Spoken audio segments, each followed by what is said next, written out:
Oke, topik kita hari ini adalah sistem pencernaan.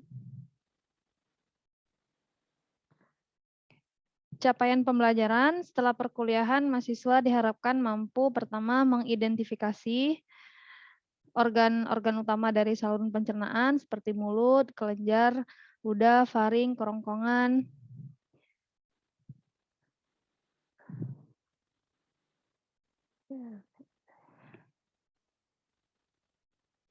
Sebentar ya.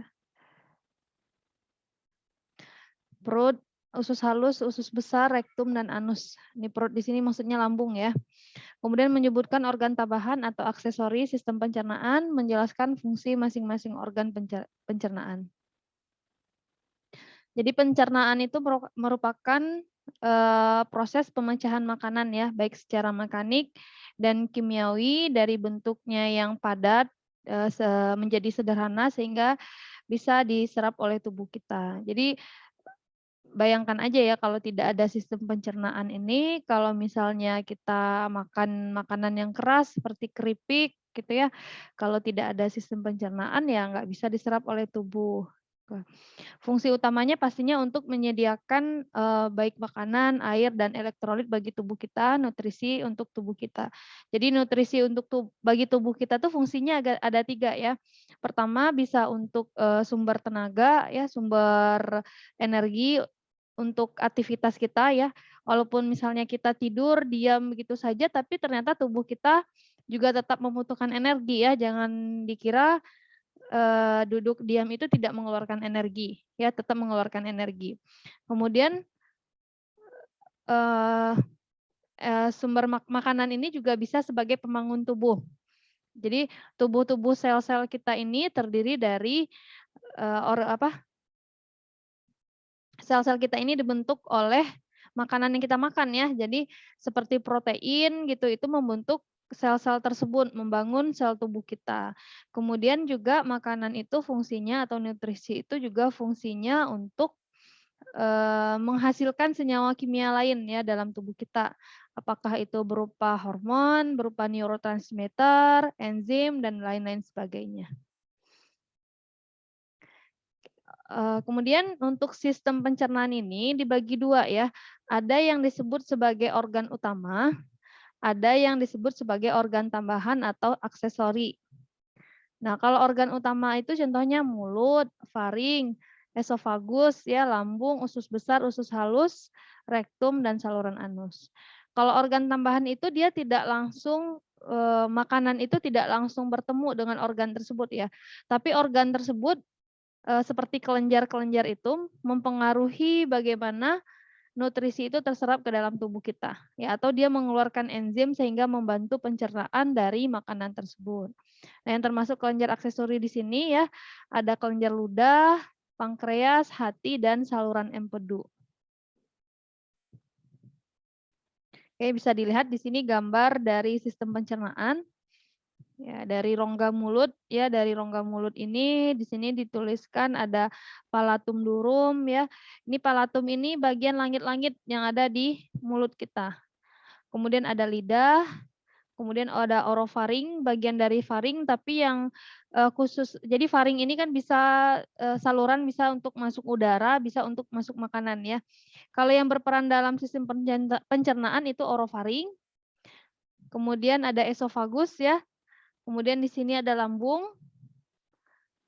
Dari lambung masuk ke usus halus, kemudian masuk ke usus besar, lalu keluar melalui anus.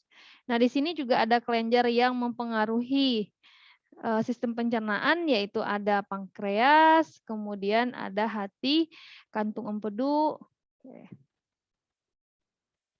Proses pencernaan ini dibagi menjadi 2, yaitu ada proses pencernaan secara mekanik, ada proses pencernaan secara kimiawi. Kalau mekanik itu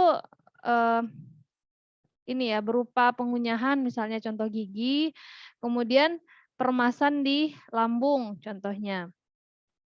Nah, sedangkan kalau pencernaan kimiawi ini dibantu oleh enzim-enzim pencernaan ya.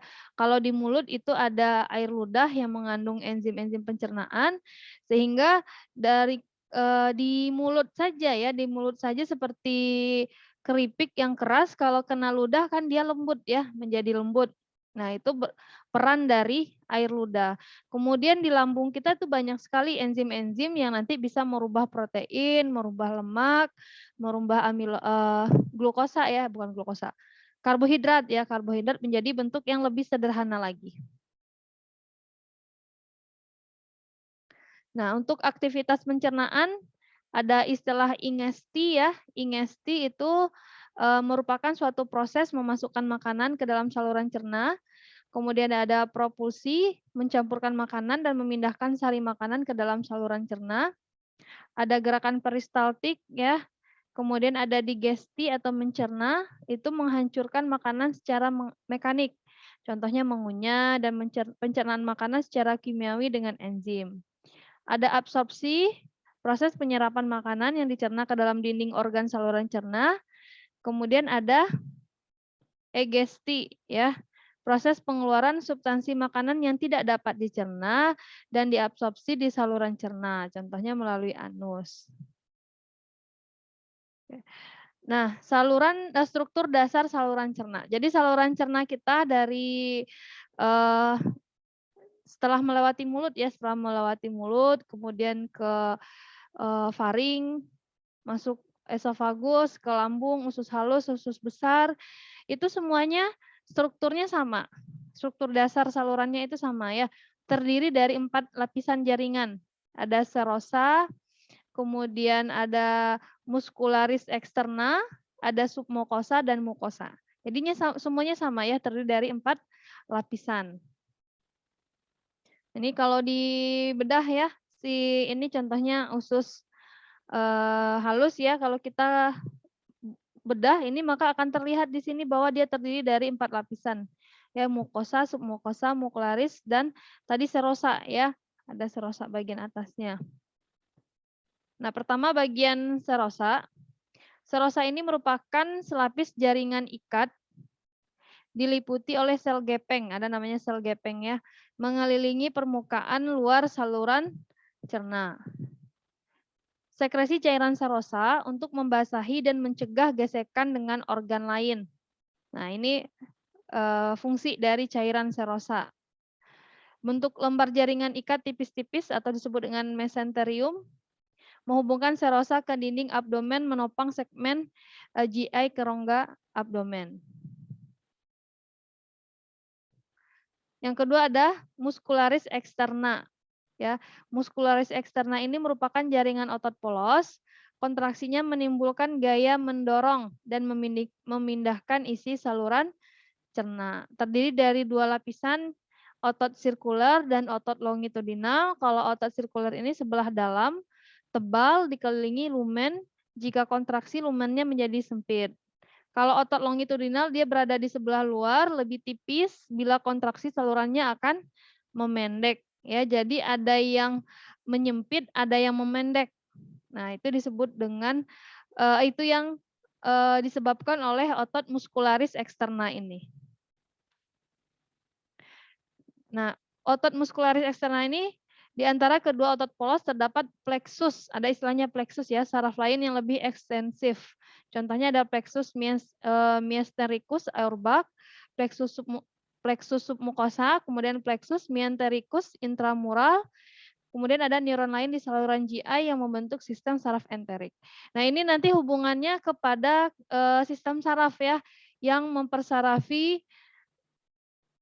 saluran cerna ini ya. Jadi saluran cerna ini termasuk ke dalam saraf otonom, sistem saraf otonom. Yang ketiga adalah lapisan submukosa.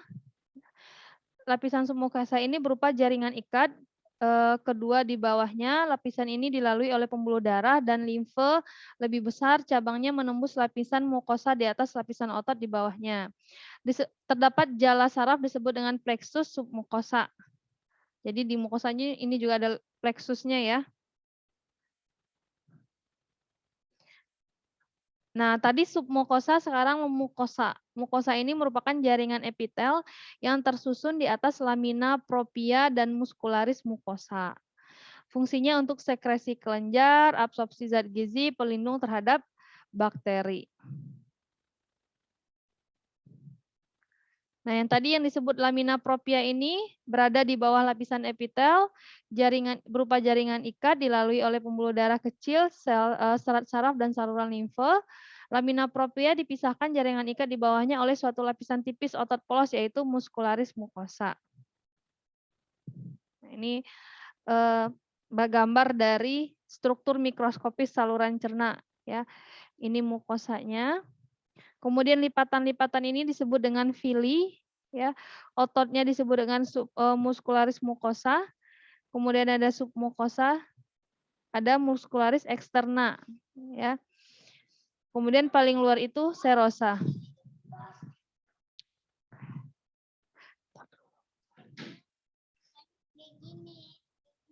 Sebentar Kak. Iya, ya. Kemudian untuk saraf-saraf yang mempersarafi sistem pencernaan, itu ada 2 ya. Karena dia saraf otonom, jadi ada sistem parasimpatik dan sistem simpatis. Nah, efek antara parasimpatis dan simpatis ini pasti berlawanan ya. Bukan pasti, hampir semua efek dari sistem saraf parasimpatik dan simpatik ini berlawanan. Contohnya kalau di saluran cerna, kalau dia stimulasi dari sistem parasimpatik, maka dia akan meningkatkan aktivitas muskular, khususnya peristaltik melalui aktivitas plexus mientrik. Nah, meningkatkan sekresi kelenjar melalui aktivitas plexus submucosa. Sedangkan kalau saraf simpatis jika distimulasi maka dia akan menurunkan aktivitas muskular dan juga akan menurunkan sekresi kelenjar. Nah, bisa dilihat di sini ya. Di gambar ini. Nah, ini bagian-bagian saraf kranial yang terhubung ke sistem pencernaan. Nah, di sini kan sistem pencernaan bukan cuman ini ya, bukan cuman lambung ya, tapi seperti kelenjar submandibula, kelenjar sublingual, kelenjar parotis, mukosa mulut, ya itu juga terhubung. Nah, di sini ya. Nah, mengingat yang kemarin itu kita belajar tentang sistem saraf. Nah, ini berhubungan juga pelajaran kita dengan kasus yang lagi hot kemarin-kemarin ya, yang meninggalnya si ini siapa? Si Lauren. Siapa sih namanya? Pokoknya yang selebgram itu ya. Karena dia historinya itu dia kena spinal cord injury ya. Jadi cedera spinal sel saraf belakangnya. Nah sebenarnya dari sana kan kita paham ya kenapa dia bisa lumpuh ya karena yang terkena itu adalah sistem saraf otonomnya. Kalau nggak salah posisinya posisi berapa gitu sistem saraf yang terkena yang mengalami cedera bagi dia itu. Nah kan karena masing-masing dari posisi sel saraf ini kan mempersarafi beberapa organ ya. Kalau dia berarti dia yang karena dia bisa lumpuh berarti C1, C3 kalau nggak salah itu ya. Nah, seperti itu ya. Jadi makanya harus hati-hati sekali kita walaupun misalnya kita kecelakaan terus luar tubuh kita tuh nggak ada darah misalnya, tidak ada yang berdarah gitu ya, ternyata lukanya luka dalam gitu kan, itu yang lebih bahaya lagi ya. Lukanya nggak kelihatan di dalam di luar tubuh, malahan di organ dalam kita yang kena ya, apalagi nih hati-hati. Untuk saraf ya, kalau saraf itu kalau udah rusak kan tidak bisa diperbaiki ya. Makanya itu bisa menjadi cacat seumur hidup. Maka harus hati-hati ya untuk saraf ini. Kemudian ada kontrol dan koordinasi saluran pencernaan. Nah, ini berhubungan dengan lapisan saluran cerna yang tadi kita jelaskan ya. Ada saraf plexus mientericus atau Auerbach terletak di antara lapisan otot ya. Fungsinya koordinasi gerakan otot polos dinding usus. Kemudian ada plexus Meissner di submukosa berfungsi mengontrol aliran darah dan mendeteksi sensasi keregangan usus. Kemudian ada saraf parasimpatis vagus dari brainstem ya, dari batang otak ya, mengatur kecepatan gerakan dan sekresi getah usus serta hormon-hormon seperti gastrin ya, sitokinin dan sekretin. Kita masuk ke organ sistem pencernaan. Pertama itu yang tempat masuknya makanan ya. Ya pertama itu adalah mulut. Ya, jadi mulut itu merupakan rongga oral ya yang untuk jalan masuk menuju sistem pencernaan dan berisi organ aksesoris yang berfungsi di awal proses pencernaan. Jadi organ aksesorinya itu ya seperti bibir, pipi, pipi masuk juga ya, lidah, kemudian kelenjar saliva, ada gigi ya di sini. Nah ini yang palatum mole yang langit-langitnya di sini ya. Kemudian ini apa ya namanya kalau di sini nih? Apa, uvula ya, apa sih kalau bahasa Indonesianya ini ya. Kemudian ada tonsil palatin, ini arcus palatoglossal, ini struktur dari mulut, oke. Dinding posterior faring, lidah, bibir bawah, oke. Kemudian ada gigi, gigi itu fungsinya, dalam, eee, ini ya, pengunyahan atau istilahnya maskasi. Makanan yang masuk dalam mulut dipotong menjadi bagian kecil-kecil dan bercampur dengan saliva untuk membentuk bolus. Nah, bolus itu istilah untuk, makanan yang sudah lembek ya, sehingga dapat ditelan. Nah, itu tujuannya ya, kalau misalnya, dalam keadaan utuh kan kita tidak bisa menelannya, atau kalau dalam keadaan kering ya, makanya kita butuh air ludah atau saliva untuk melembekkan makanan tersebut sehingga bisa masuk ke dalam faring kita ya.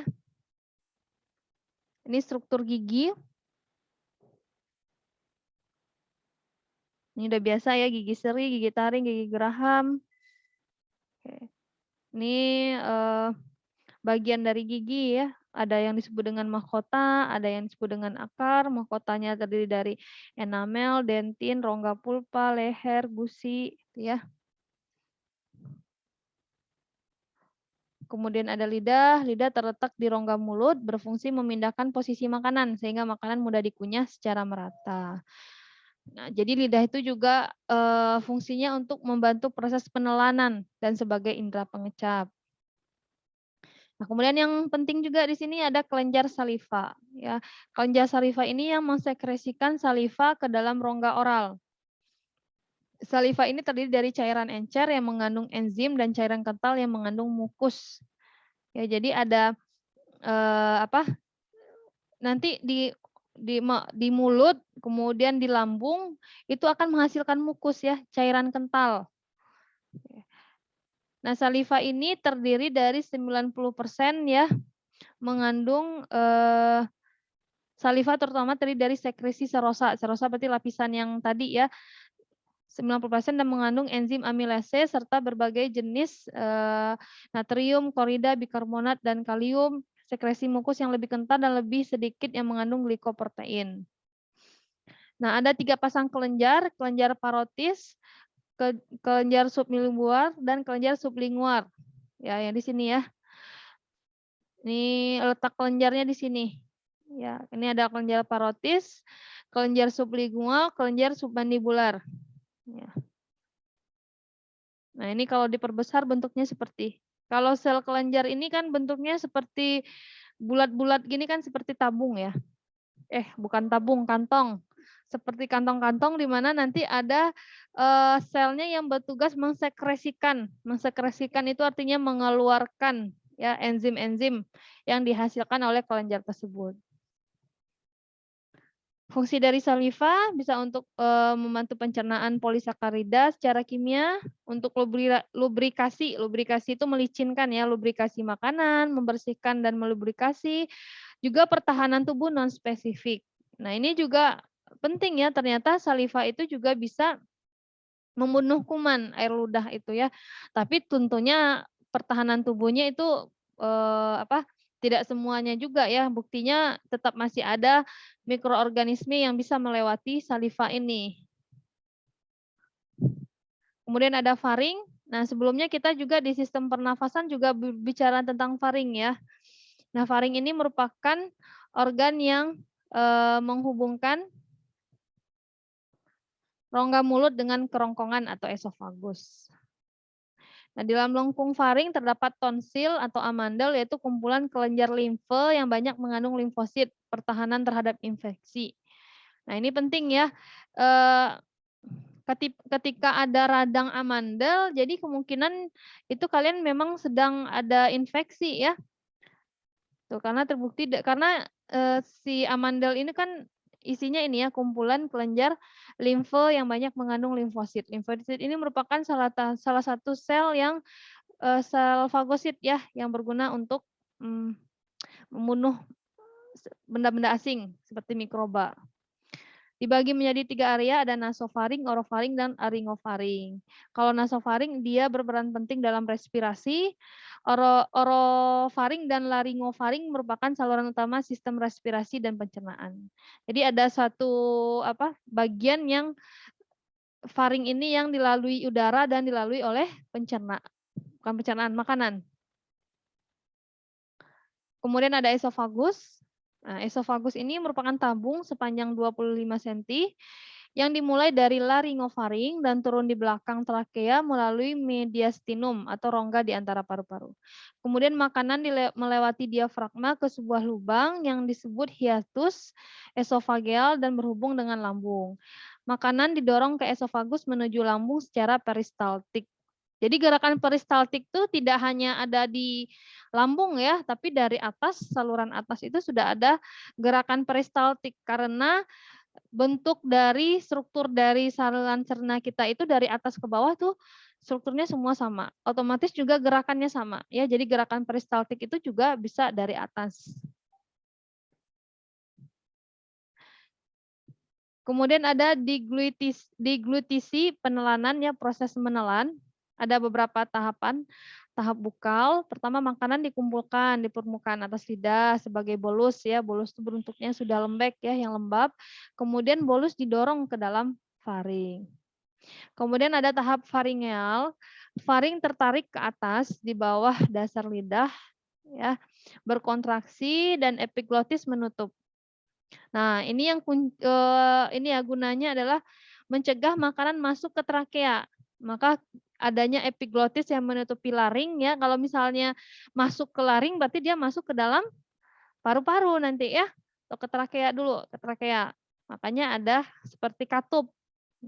Otot-otot faring kemudian mendorong bolus ke dalam esofagus bagian atas. Kemudian ketika ada tahap esofagus, gelombang peristaltik membawa bolus ke bawah terus ke lambung.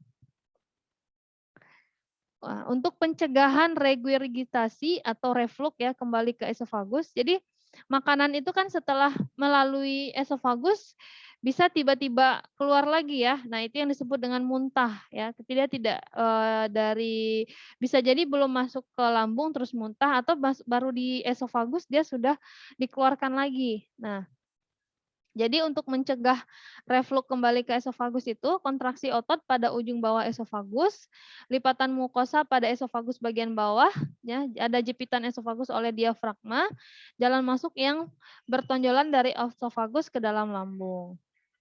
Nah, jadi ini tertutup ya. Jadi si lambung ini ada 2 sphincter ya, yang di atas sama yang di bawah.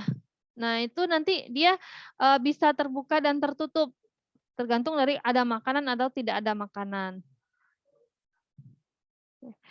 Kemudian lambung. Nah, lambung itu merupakan organ bentuknya seperti J ya. Terletak pada bagian superior kiri ongga abdomen di bawah diafragma. Jadi posisi lambung kita ada di bawah diafragma. Nah, ada regia-regia lambung terdiri dari bagian kardia, fundus, badan lambung, dan bagian pilorus. Jadi lambung ini dibagi menjadi 4 bagian. Ya, ada bagian kardia lambung. Ya. Jadi kardia lambung adalah area di sekitar pertemuan antara esofagus dan lambung. Nah, ini disebut dengan kardia lambung. Kemudian ada fundus. Fundus ini adalah bagian yang menonjol ke sisi kiri atas mulut esofagus ya, yang menonjol itu ya. Nah, kemudian ada badan lambung. Badan lambung adalah bagian yang terdilatasi di bawah fundus ya, yang melebar di bawah fundus yang membentuk 2 pertemuan bagian lambung. Tapi medial bodi lambung yang konkav disebut dengan kurvatur kecil, tetapi yang lateral bodi lambung yang konveks disebut dengan kurvatur besar. Selanjutnya ada bagian piloris lambung yang menyempit di bawah ujung lambung dan membuka ke duodenum. Nah, antrum pilorus mengarah ke mulut pilorus yang dikelilingi oleh sphincter pilorus muskular tebal. Oke, kita lihat aja ya di sini. Nah, ini bagian yang disebut dengan fundus yang melengkung seperti ini ya. Ini pertemuan antara esofagus dengan lambung disebut kemudian ada disebut dengan sphincter kardia. Ini yang badan lambung ya. Ini yang disebut dengan ruga-ruga ini ya yang kayak apa sih?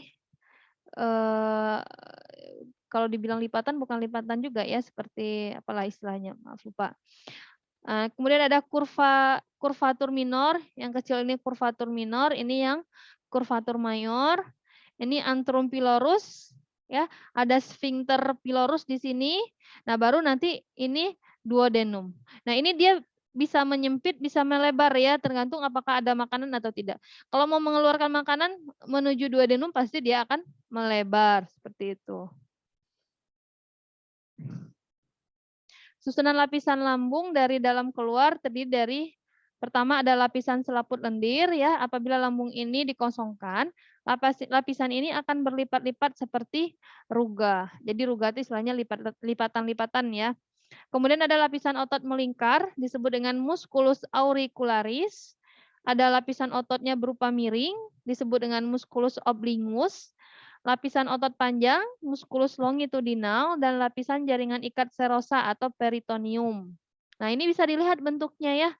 Nah, ada serat sirkular, serat oblik, serat longitudinal, serat sirkular ya. Jadi bentuk seratnya. Nah, hubungan antara pylorus terdapat sphincter pylorus. Ini histologi dinding lambung. Ya, histologi itu maksudnya apa ya? Bentuk jaringan ya. Histologi itu bentuk jaringan. Ada 3 lapisan jaringan dasar yaitu ada mukosa, submukosa, dan jaringan muskularis beserta modifikasinya ya. Ada muskuris eksterna pada bagian fundus dan bodi lambung. Mengandung lapisan otot melintang atau disebut dengan oblik tambahan. Lapisan otot tambahan ini membantu keefektifan pencampuran dan penghancuran isi lambung. Oke. Kemudian ada mukosa membentuk lipatan-lipatan atau ruga longitudinal yang menonjol sehingga memungkinkan peregangan dinding lambung. Ruga terlihat saat lambung kosong, akan menghalus saat lambung meregang terisi makanan. Nah, jadi sebenarnya bentuk lambung seperti ini tuh ada tujuannya ya. Bentuk lambung seperti ini tuh ada tujuannya. Kenapa ada lipatan-lipatan, kemudian bentuk serat-serat ototnya. Nah, itu dalam fungsinya sebagai pencerna makanan ya, melumatkan makanan. Ya, jadi kenapa makanan bisa halus dan diserap oleh tubuh? Ya, ini karena struktur dari lambung ini tadi ya, sehingga bisa melakukan gerakan meremas-remas makanan dan tentunya pasti dibantu oleh enzim pencernaan. Nah, ada kurang lebih 3 juta pit lambung di antara ruga-ruga yang bermuara pada sekitar 5 juta kelenjar lambung. Kelenjar lambung yang dinamakan sesuai letaknya menghasilkan 2 sampai 3 liter cairan lambung. Cairan lambung mengandung enzim-enzim pencernaan, asam klorida, mukus, garam-garaman, dan air. Nah, kemudian ada senyawa kimia yang ada dalam lambung, contohnya ada asam klorida ya, fungsinya untuk mengaktifkan pepsinogen menjadi pepsin. Ya, bisa menjadi sebagai disinfektan serta merangsang pengeluaran hormon sekretin dan kolestokinin pada usus halus. Nah, jadi pH dari lambung kita ini ada yang tahu nggak? pH lambung kita berapa?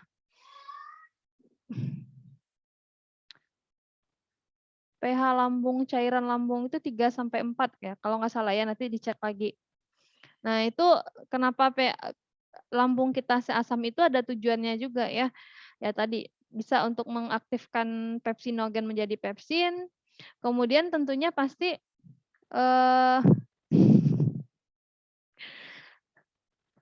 menjadi disinfektan ya. Jadi bakteri harusnya tidak, mikroorganisme seharusnya tidak bisa hidup di dalam kondisi seperti itu di cairan lambung kita ini.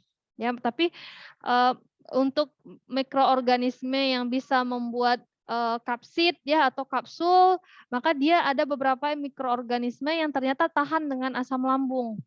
karena dia tidak rusak ya, sel-selnya tidak rusak dan itulah yang menyebabkan infeksi ya, bisa menjadi apa, diare, kemudian juga ada penyakit MAH yang disebabkan oleh bakteri. Ada yang tahu nggak penyakit MAH yang disebabkan oleh bakteri? Ada yang tahu?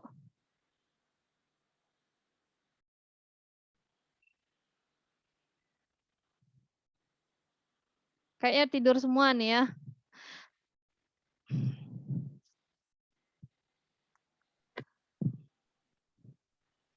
Oke, kalau tidur semua kita kuis sekarang ya. Kita kuis. Soalnya saya bagikan di Classroom aja, di Google Classroom.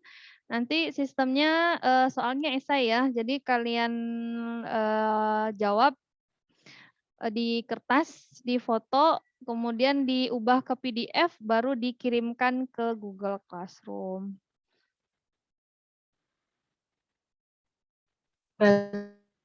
Batas waktunya sampai jam berapa, Bu, pengerjaannya?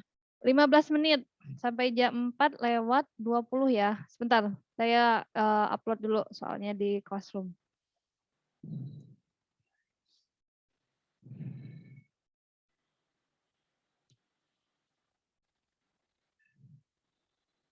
Ibu maaf, soalnya ditulis atau tidak ya, Bu? Tidak usah ditulis, jawabannya aja ditulis beserta nomor soal.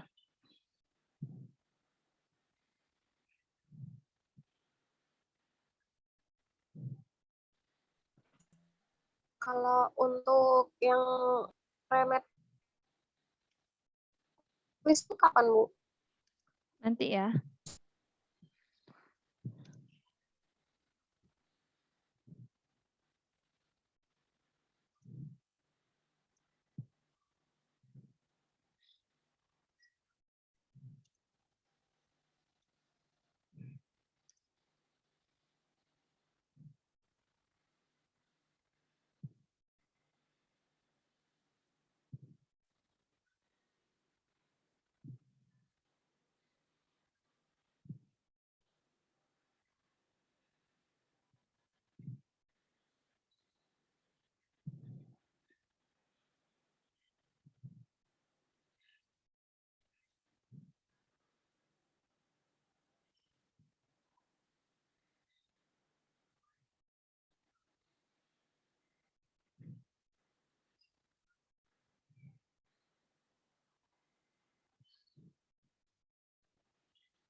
Sekarang tanggal 24 ya.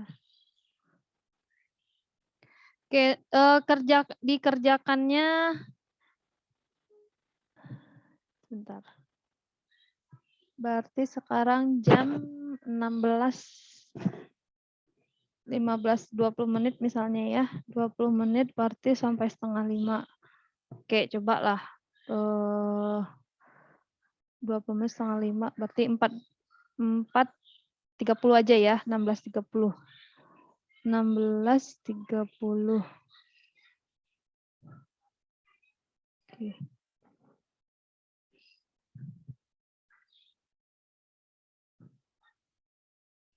Coba dicek classroom-nya, sudah terlihat soalnya?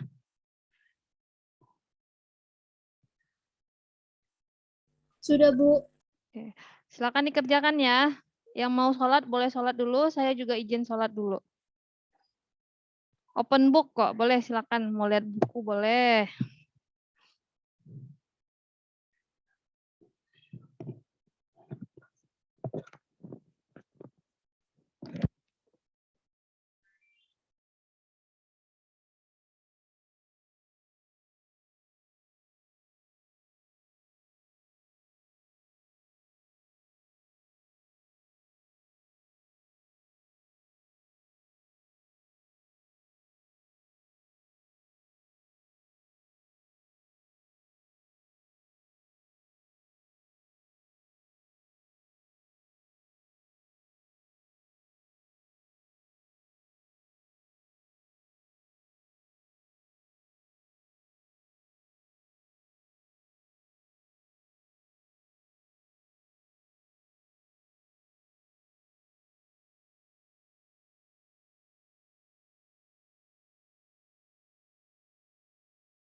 Apakah sudah selesai? Belum, Bu.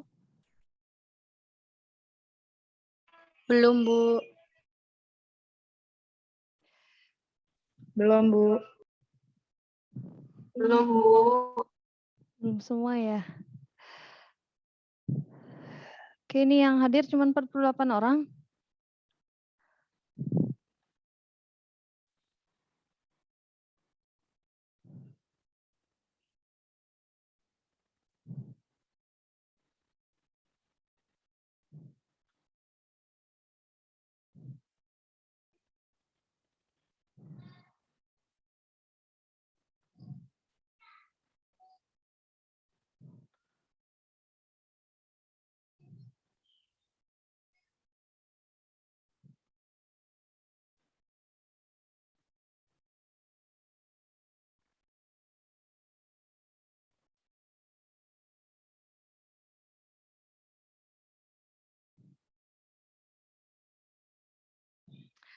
Saya lanjutkan dulu yang tadi ya, materi pencernaan. Nanti bisa dilanjutkan lagi kuisnya maksimal nanti sampai 5:30 ya. Jadi saya lanjutkan dulu sampai jam 5 untuk materi. Nanti kalian bisa lanjutkan sendiri sampai jam 5:30 sore nanti ya.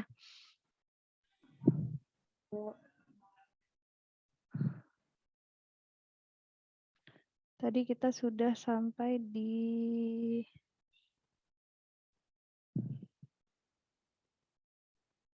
lambung ya. Nih.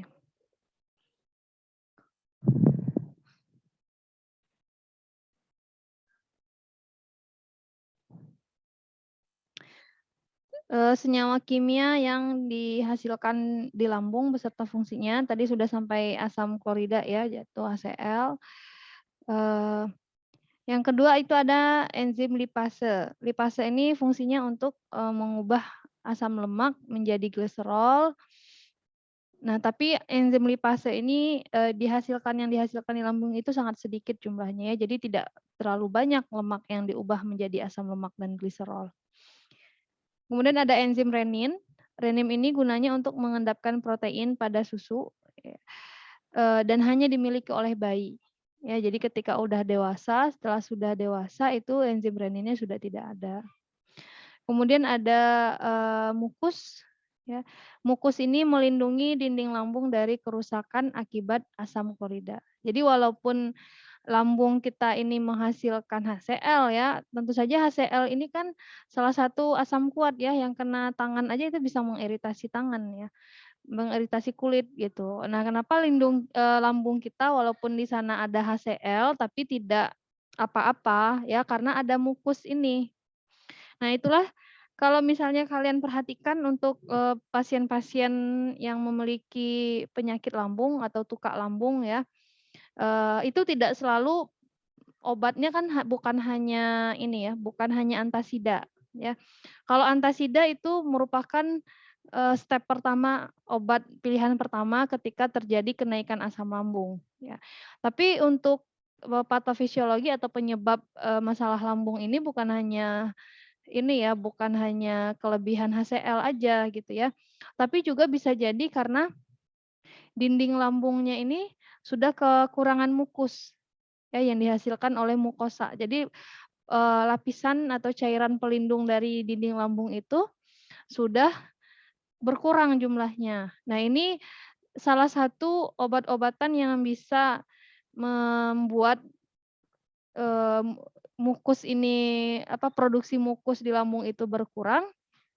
Itu salah satunya yang obat-obat NSAID ya, non-steroid anti-inflamasi. Jadi obat-obat anti-inflamasi atau anti nyeri golongan non-steroid. Contohnya apa contohnya? Ada yang tahu? Asam mefenamat ya, natrium diklofenak. Nah, itu kan menyebabkan nyeri lambung ya. Nah, menyebabkan nyeri lambung itu berkenaan dengan fungsinya ya, bukan fungsi, mekanisme kerja dari si NSAID ini. Nah, salah satunya juga efeknya nanti efek kerja dari NSAID ini bisa mengurangi mukus yang sangat penting untuk melindungi dinding lambung. Jika misalnya mukus mukus lambung kita ini terus berkurang, nah bisa jadi terjadi ulcer ya. Ulcer itu apa ya bahasa Indonesianya ya? Luka lah ya, luka pada lambung. Ya, jadi karena tidak ada mukus lagi, mukusnya sudah menipis, yang getah yang yang melapisi lambungnya ada sedikit, sehingga terjadi luka pada bagian mukosa lambung kita. Jadi kan bagian yang langsung paling dalam struktur dari lambung itu kan mukosa ya. Nah, maka itu lebih parah lagi nanti. Kemudian juga ada bakteri yang bisa menyebabkan tukak lambung ini, yaitu Helicobacter pylori. Nah, jadi macam-macam ya penyebab dari tukak lambung ini, tapi awalnya pasti dalam gara-gara pola hidup kita yang tidak bagus ya, bisa dari misalnya jam makan kita yang tidak teratur misalnya ya, atau bisa jadi karena mengkonsumsi makanan-makanan yang terlalu merangsang asam lambung ya. Misalnya makanan yang terlalu pedas, kemudian makanan yang terlalu panas atau terlalu dingin itu tidak baik sebenarnya untuk lambung. Ini fungsi dari lambung, bisa untuk menyimpan, melarutkan, mencerna makanan yang masuk ke lambung, meneruskan makanan ke usus untuk diabsorpsi secara maksimal, memproduksi enzim pepsin, yaitu enzim yang memecah ikatan peptida. Kemudian ada istilahnya tuh getah lambung atau gastric juice ya.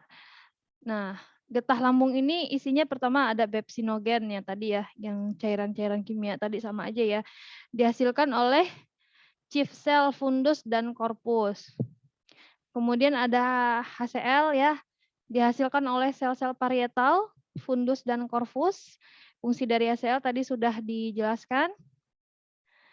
Nah, ini fungsinya ya, fungsi HCl memecah partikel makanan, membentuk larutan molekul yang disebut dengan kimus,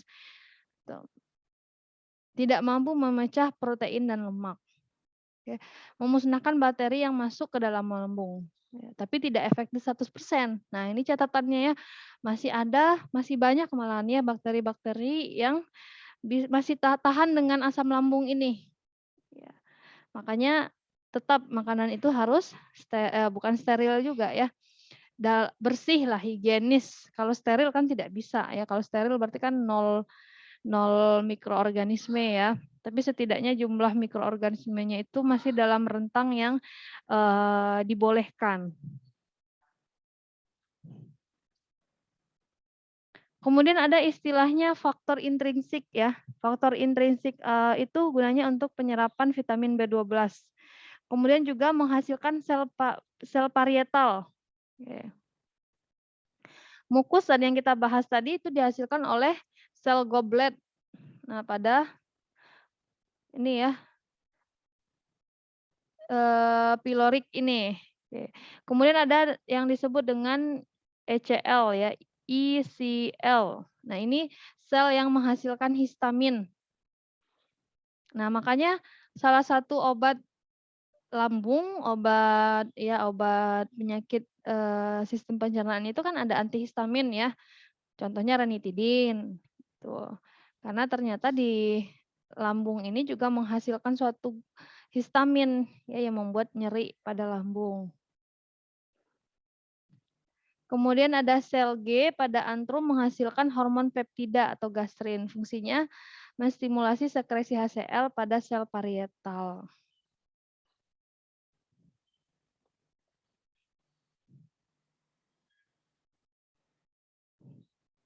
Tahapan-tahapan pengeluaran getah lambung ada beberapa tahapan ya. Pertama itu ada fase sefalik atau fase psikoneural. Nah, makanan dalam mulut memulai refleks perangsangan sekresi getah lambung. Rangsangan berupa cita rasa, bau, dan penglihatan. Ya. Defisiensa glukosa dalam otak juga merupakan rangsangan. Jadi kenapa kita ingin makan, nafsu makan kita ada ya ketika mencium wangi masakan gitu, atau melihat pas lihat GoFood kok enak-enak gitu ya, timbul rangsangan. Itu kan termasuk rangsangan ya, bau, kemudian apa yang dilihat visual gitu. Itu juga merupakan rangsangan. Tuh. Kemudian dalam otak kita juga defisiensi glukosa. Jadi memang salah satu organ yang sangat membutuhkan glukosa itu adalah otak. Ya, ketika terjadi kekurangan glukosa dalam otak, maka itu terjadi juga rangsangan. Ya. Kemudian ada melalui efferent nervus vagus menstimulasi sel parietal untuk mensekresikan HCl. Nah, dari rangsangan tadi maka terjadi ini ya sinyal sampai ke efferent nervus vagus sehingga terjadi rangsangan untuk mensekresikan HCl oleh sel parietal. Kemudian sel G pada antrum pylorus itu mensekresikan gastrin. Ini tahapannya ya. Tahapan pengeluaran getah lambung, otak mengirimkan sinyal pada lambung untuk memproduksi HCl dan gastrin. Ya, di sini ya. Gastrin yang diproduksi akan merangsang produksi HCl. Gastrin yang diproduksi akan terus merangsang produksi HCl. Gastrin yang diproduksi akan terus sama ya. Jadi pokoknya ada rangsangan terus ya HCl-nya ada terus gitu. Sehingga makanannya masuk ke sini ya. Kemudian ada fase lokal atau fase gastrik. Gastrin dilepas bila isi lambung kontak dengan antrum secara mekanik dan kimia. Ya, melalui aliran darah, gastrin merangsang sekresi HCl. Gastrin dihambat bila di dalam lumen pH kurang dari 3. Jadi kalau misalnya sudah terlalu asam nih lambung kita. Jadi kan pH lambung itu sekitar 4-an ya, 3 sampai 4 ya. Maka gastrinnya nanti juga otomatis akan dihambat untuk mensekresikan HCl. Lalu ada fase intestinal, di mana sekresi lambung ditingkatkan dengan jalur hormonal oleh regangan duodenum dan absorpsi asam amino yang meningkat.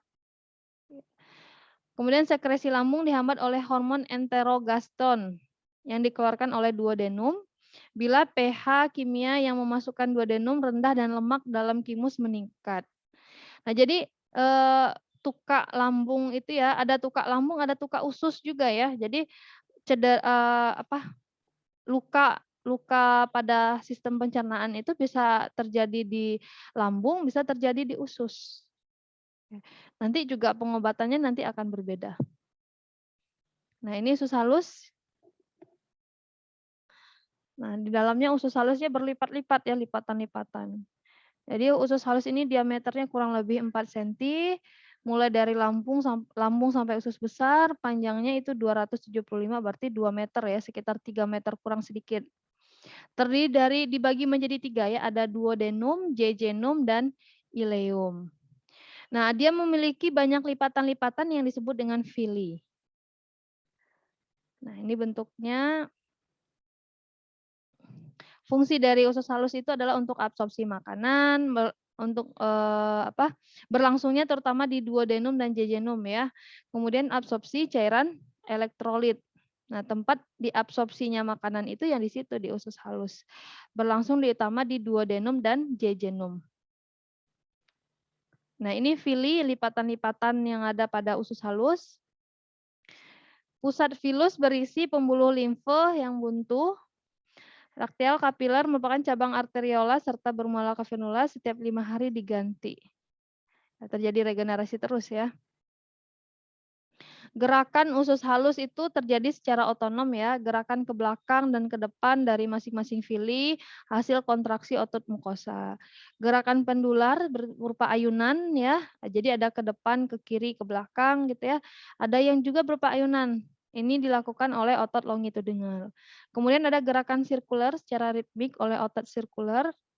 Kemudian ada gelombang peristaltik, ya, mendorong isi usus halus ke arah usus besar. Nah, gerakan-gerakan otot inilah yang menyalurkan ya makanan dari awal dari esofagus, dari kerongkongan, kemudian dari masuk ke lambung, dari lambung ke usus halus. Nah, kemudian ada cairan usus halus berupa mukus. Jadi di usus halus ini juga ada mukusnya ya. Terdapat kelenjar Brunner ya, menghasilkan mukus, melindungi mukosa duodenum dari iritasi HCl dan pepsin. Nah, jadi tetap ya mukus cairan itu yang melindungi saluran cerna kita.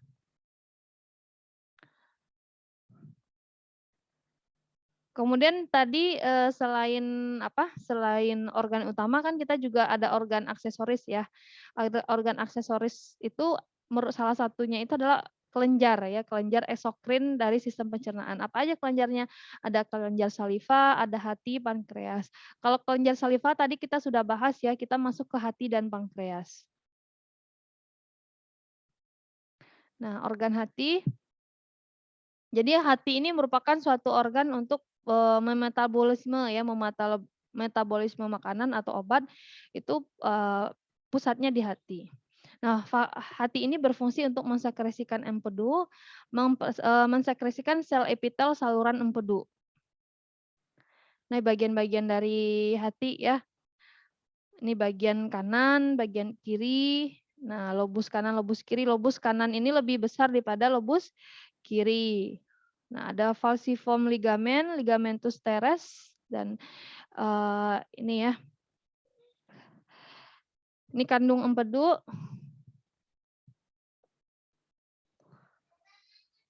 Nah, kemudian ada getah empedu. Jadi getah empedu itu merupakan cairan alkalis. Alkalis itu artinya apa? Artinya basa ya, cairan basa hasil sekresi sel hati. Biasanya itu sekitar 0,5 liter per hari. Fungsinya itu mengaktifkan lipase pankreas, merangsang sekresi pankreas, meningkatkan absorpsi lemak. Jadi tadi kan udah dijelaskan ya, kalau di lambung itu lemak tidak bisa diubah ya. Ada enzim lipase di dalam lambung itu ada, tapi jumlahnya sedikit. Nah, kemudian absorpsi lemak itu terjadinya di hati, ya, karena ada enzim lipase. Oke. Makanya kalau kita terlalu banyak makan makanan yang berlemak, nanti kerja hatinya akan semakin berat ya. Nah, komposisi dari getah empedu itu ada garam empedu, ya sekitar 2/3 itu dari berat bersih empedu itu isinya garam empedu. Kombinasi dari kolesterol dan asam folat dan asam amino. Kemudian ada pigmen empedu, ada bilirubin ya. Jadi kenapa feses kita berwarna kuning, kemudian urin kita berwarna kuning itu karena bilirubin ya. Kalau urin itu urobilin ya. Jadi bilirubin yang larut air itu dikeluarkan melalui urin. Bilirubin yang tidak larut air atau larut lemak dikeluarkan melalui feses. Nah, bilirubin ini merupakan hasil pemecahan hemoglobin dalam limfa dan susum tulang. Pigmen ini memberikan warna pada feses, kemudian juga isinya ada kolesterol, lesitin, garam, dan air. Pengaturan pengeluaran getah empedu, interaksi gantung empedu dikontrol oleh refleks polagogus dengan adanya lemak, kuning telur, dan magnesium sulfat dalam duodenum. Kemudian kontrol hormon kolesistokinin atau CCK dari epitel duodenum. Ini cara pengaturan pengeluaran empedu. pH dan lemak dari makanan merangsang dihasilkannya 2 hormon. Ya, empedu dipekatkan, terbentuk empedu di hati, terbentuk proenzim di sini, kemudian terbentuk getah pankreas. Empedu, proenzim, dan getah pankreas disekresikan ke dalam usus. Jadi walaupun makanan kita tidak langsung ke sini ya, tidak melalui hati, tapi hati ini berfungsi untuk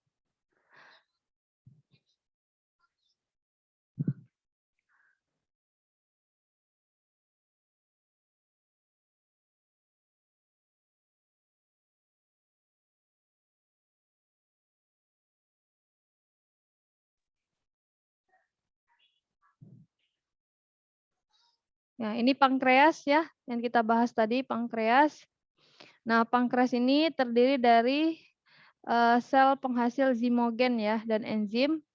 Kemudian ada sel kelenjar yang memproduksi cairan bikarbonat, sel endokrin yang menghasilkan insulin dan glukagon. Jadi insulin ini gunanya untuk apa? Hubungannya dengan glukosa darah ya, yang untuk transportasi glukosa ke dalam sel-sel jaringan tubuh kita itu dilakukan oleh insulin. Ya, insulin ini dihasilkan oleh pankreas. Makanya nanti kalau orang yang punya penyakit diabetes nanti ada kaitannya juga. Ada diabetes yang tergantung insulin, ada yang tidak tergantung insulin ya. Nah, insulin itu nanti kaitannya juga dengan pankreas. Nah, zimogen atau proenzim ya dan enzim pankreas. Ya, jadi proenzim itu berarti artinya belum aktif ya. Kemudian perlu diaktifkan dulu sehingga enzim tersebut menjadi aktif. Contohnya tripsinogen itu mengaktifkan enzim tripsin, kimotripsinogen menghasilkan kimotripsin ya dan sebagainya.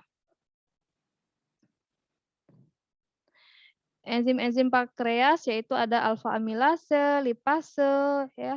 Kemudian deoksiribonuklea menghidrolisis DNA menjadi DAMPE ya, deoksidenosin monofosfat. Kemudian deoksitimidin monofosfat. Nah, ini nanti kalian belajarnya di apa? Di biokimia ya, di biokimia nih ada dibahas ini. Nah, ini struktur dari kelenjar pankreas dan kantung empedu. Nah, ini pankreas letaknya di sini. Ini dekat dengan usus ya, usus halus. Pankreas menghasilkan enzim-enzim pencernaan dan larutan bikarbonat. Ini bile duct.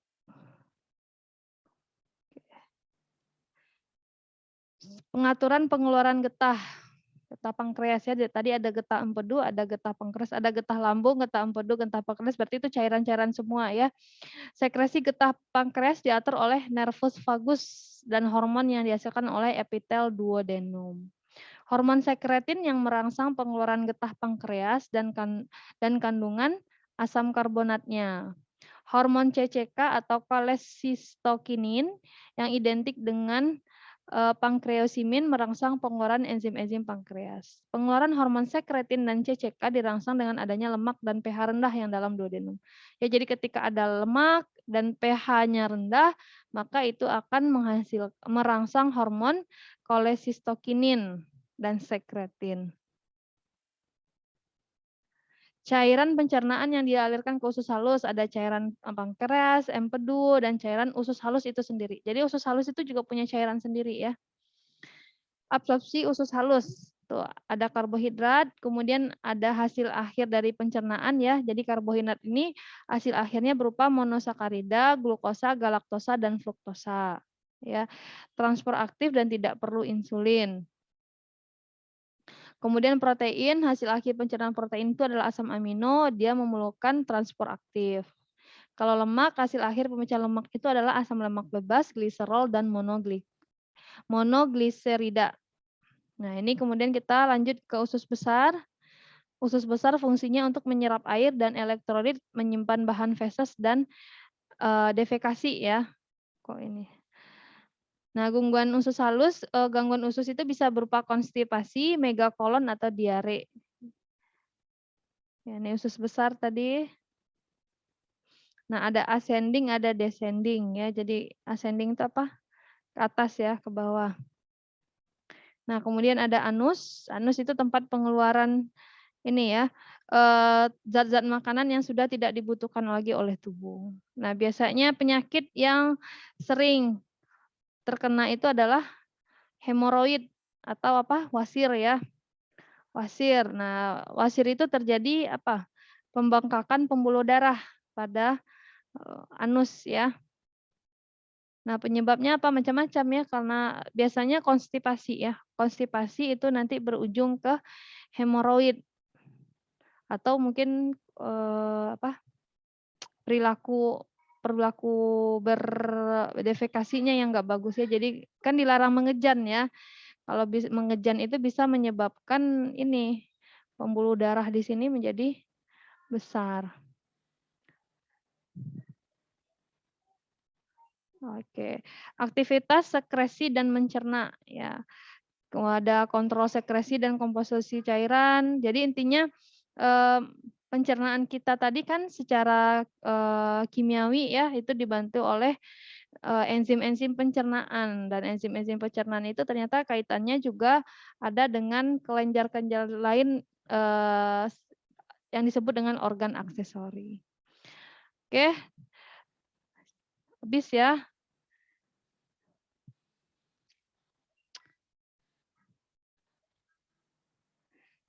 Ada yang mau ditanyakan?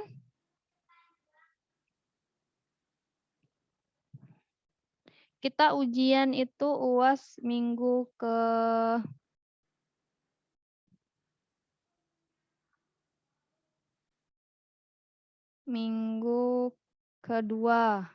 kedua Januari ya. Jadi tanggal 10 lah awalnya berarti. Tanggal 10 sampai 15 ya, 10 sampai 15 Desember itu UAS-nya.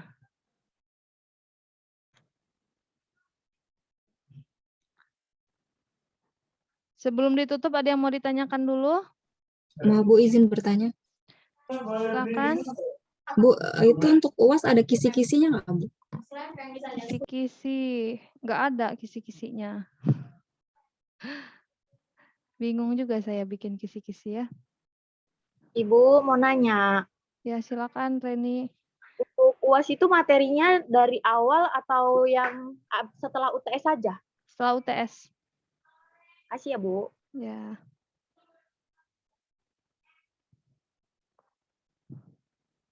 Ada lagi nggak?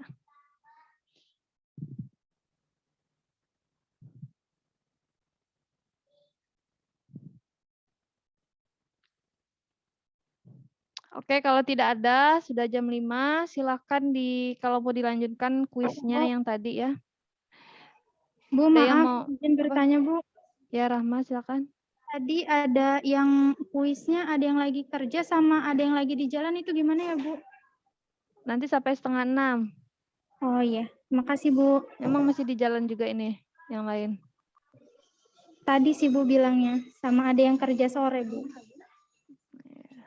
Sampai 5:30 ya. Makasih, Bu. Ya. Jam 6 lah, nanti masih di jalan juga. Jam 6 lah, masa di jalan bikin kuis. Sampai jam 6 ya. Jam 6 nanti silakan dikumpul. Kemudian kalau yang kuis-kuis kemarin yang masih kurang nilainya kayaknya ini ya. Mau diulang lagi apa gimana? Boleh Bu, boleh. Diulang lagi berarti saya harus ini lagi ya. Bikin ininya lagi. Oke, sebentar ya. Google Drive-nya.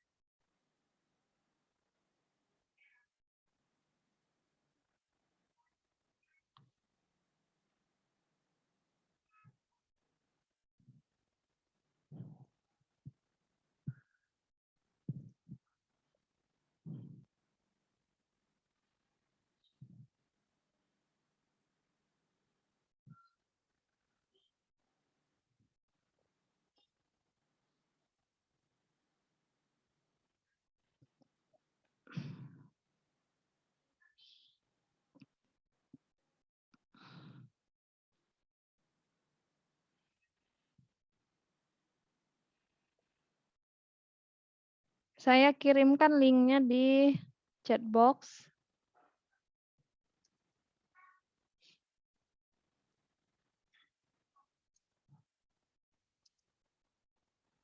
Oke, silakan dikerjakan ya. Nanti sama aja sampai jam 7 boleh lah ya. Nanti jam 7. Oke, selamat belajar, selamat liburan juga ya. Liburannya cuman besok sama Minggu ya. Terus hari Senin udah ujian praktikum lagi. Oke, setidaknya adalah waktu untuk berkumpul dengan keluarga ya. Sudah di-copy linknya yang di ini, yang di chat box? Sudah, Bu. Sudah ya. Oke, silakan dikerjakan. Saya tutup ya. Mohon maaf jika ada kekurangan, jika ada kesalahan dalam menyampaikan.